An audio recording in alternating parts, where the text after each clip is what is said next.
Feet to save the feet.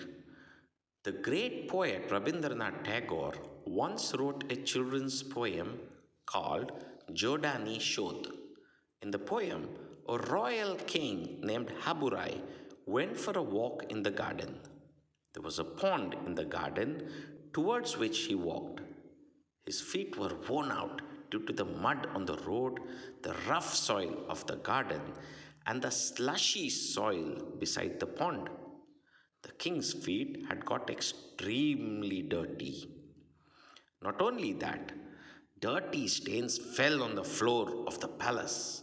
This got the king angry, who said, "How can this happen?"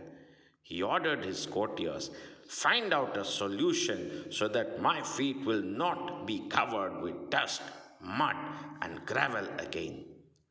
The ministers and courtiers began to scratch their heads, bewildered at his expectation.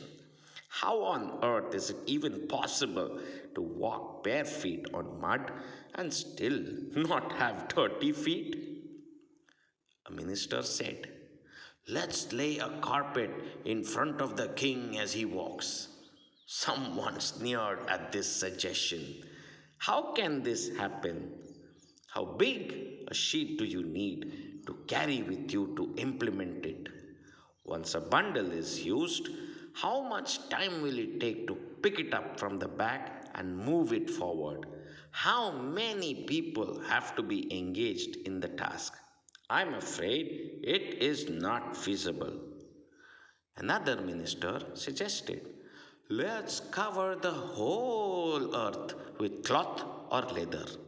Again, someone replied loudly, "This is even more difficult. Where to get so much cloth or leather? How many tailors would be needed?"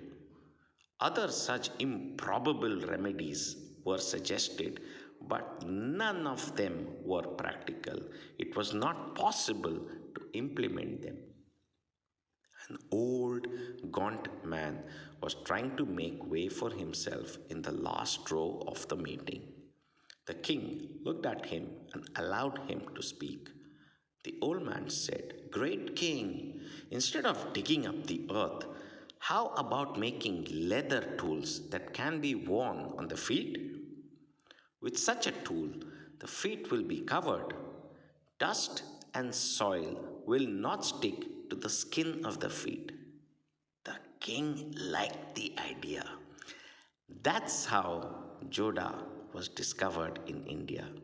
We call Joda as shoes because they keep the feet safe from dirt and provide protection while walking on dry or rough soil.